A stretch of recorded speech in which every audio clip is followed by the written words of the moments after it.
ക്യാമറകൾ ഉറങ്ങാത്ത വീട് എന്നാണ് നടൻ കൃഷ്ണകുമാറിന്റെ കുടുംബത്തെ ആരാധകർ വിശേഷിപ്പിക്കാറുള്ളത്. കാരണം വീട്ടിലെ 6 അംഗങ്ങൾക്കും യൂട്യൂബ് ചാനലുണ്ട്. എല്ലാവരും യൂട്യൂബിൽ വളരെ ആക്റ്റീവുമാണ്.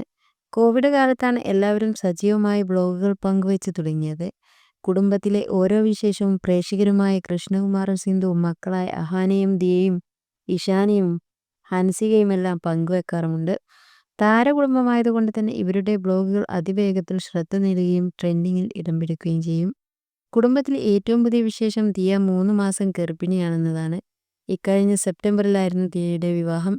വീട്ടിലേക്ക് എത്താൻ പോകുന്ന പുതിയ അതിഥിയെ സ്വീകരിക്കാനുള്ള തയ്യാറെടുപ്പുകളിലാണ് എല്ലാവരും. പ്രഗ്നൻസി റിവീലിംഗ് വീഡിയോ അടുത്തിടെ ദിയ പങ്കുവച്ചിരുന്നു. കൃഷ്ണകുമാർ കുടുംബത്തിൽ അഭിനേത്രിയായി മലയാള സിനിമയിലേക്ക് ചുവടുവെച്ചത് അഹാനയാണെങ്കിലും സഹോദരി ദിയയാണ് സോഷ്യൽ മീഡിയയിൽ എപ്പോഴും ലൈവായി നിൽക്കുന്ന ഒരാൾ. പലപ്പോഴും വിവാദങ്ങളിലും ദിയ ചെന്ന് ചാടാറുണ്ട്. യൂട്യൂബർ എന്ന രീതിയിൽ ഏറ്റവും സജീവമായി വീഡിയോകൾ ചെയ്ത് പങ്കുവെക്കുന്ന ഒരാളും ദിയയാണ്. കൃഷ്ണ സിസ്റ്റേഴ്സിൽ ബോയ്സ് ഏറ്റവും കൂടുതൽ ആരാധകരായുള്ളത് ഇഷാനി കൃഷ്ണക്കാണ്. പക്ഷെ താരം യൂട്യൂബിൽ വളരെ വിരളമായി മാത്രമേ വീഡിയോയും വ്ളോഗുകളും വെക്കാറുള്ളൂ. ഈ വർഷത്തെ ആദ്യത്തെ വ്ളോഗ് വീഡിയോ കഴിഞ്ഞ ദിവസമാണ് ഇഷാനി യൂട്യൂബിൽ പങ്കുവച്ചത്. ഹൈദരാബാദിലേക്ക് നടത്തിയ ഏറ്റവും പുതിയ ട്രിപ്പിന്റെ വിശേഷങ്ങളാണ് വ്ളോഗിൽ ഏറെയും. ഇത്തവണ ന്യൂ ഇയറും ഇഷാനി ആഘോഷിച്ചത് ഹൈദരാബാദിലായിരുന്നു. ഒരു ബ്രാൻഡ് പ്രൊമോഷന്റെ ഭാഗമായിരുന്ന യാത്രയെന്ന് വീഡിയോയുടെ തുടക്കത്തിൽ തന്നെ താരപുത്രി പറയുന്നുണ്ട്. ഒറ്റയ്ക്കാണ് ഹൈദരാബാദ് വരെ തിരുവനന്തപുരം മുതൽ ഇഷാനി യാത്ര ചെയ്തത്. അതുകൊണ്ട് തന്നെ തനിക്ക് അതിയായ ടെൻഷൻ ഉള്ളതായും ഇഷാനി വീഡിയോയിൽ പറയുന്നുണ്ട്. ഹൈദരാബാദ് എയർപോർട്ടിൽ എത്തിയപ്പോഴാണ് സ്ട്രെസ് കുറഞ്ഞതെന്നും ഇഷാനി പറഞ്ഞു.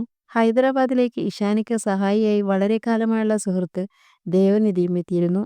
വർക്കിനിടെ ഇരുവരും ചെറുതായി ഹൈദരാബാദ് ഒന്ന് എക്സ്പ്ലോർ ചെയ്യുകയും ചെയ്തു. ഗോൽക്കൊണ്ട ഫോർട്ട്, മട്ടൻ, മന്തി, മനം ചോക്ലേറ്റ് എന്നിവയെല്ലാം കണ്ടും കഴിച്ചും ആസ്വദിക്കുന്ന ഇഷാനിയെയും വ്ളോഗിൽ കാണാം. ദേവനിധിയെ കൂടാതെ ഇഷാനിയുടെ ആൺ സുഹൃത്ത് അർജുനും ഹൈദരാബാദ് എക്സ്പ്ലോർ ചെയ്യാൻ ഇഷാനിക്കൊപ്പമുണ്ടായിരുന്നു. അർജുനും സമാനമായി വർക്കിനു വേണ്ടിയാണ് ഹൈദരാബാദിൽ എത്തിയത്. ഇരുവരും റിലേഷൻഷിപ്പിലാണെന്ന് പരസ്യമായ രഹസ്യമാണ്. കൃഷ്ണകുമാറിന്റെ കുടുംബത്തിലെ എല്ലാ ഫംഗ്ഷനും അർജുനും അതിഥിയായി എത്താറുണ്ട്. പക്ഷെ പ്രണയത്തിന് അതിൻ്റെതായ സ്വകാര്യത ഇഷാനി നൽകുന്നുണ്ട്. അതിനാലാകണം പുതിയ വ്ളോഗിൽ പോലും വളരെ വിരളമായി മാത്രമേ അർജുൻ്റെ ക്ലിപ്പുകളുള്ളൂ. വീഡിയോ വൈറലായതോടെ അർജുൻ്റെ കെയറിംഗ് സ്വഭാവത്തിനും ഇഷാനി റിലേഷൻഷിപ്പിന് നൽകിയിരിക്കുന്ന സ്വകാര്യതയെ പ്രശംസിച്ചുമാണ് കമൻറ്റുകൾ ഏറെയും. ദിയയെ പോലെയല്ല ഇഷാനി പ്രണയം സ്വകാര്യമായി സൂക്ഷിക്കുന്നു. അർജുൻ വളരെ കെയറിംഗ് ആണ് എന്നത് വ്യക്തമാണ്. രണ്ടുപേരും ക്യൂട്ട് കപ്പിളാണ്. ഇഷാനി ഹൻസുവിനെ പോലെ ഓവർ ക്യൂട്ട്നെസ്സോ അഹാനയെ പോലെ ഓവർ മെച്ചേർഡോ അല്ല. ദിയയെപ്പോലെ കോമഡിയുമല്ല എന്നെല്ലാമാണ് ആരാധകർ താരപുത്രിയെക്കുറിച്ച് എഴുതിയത്.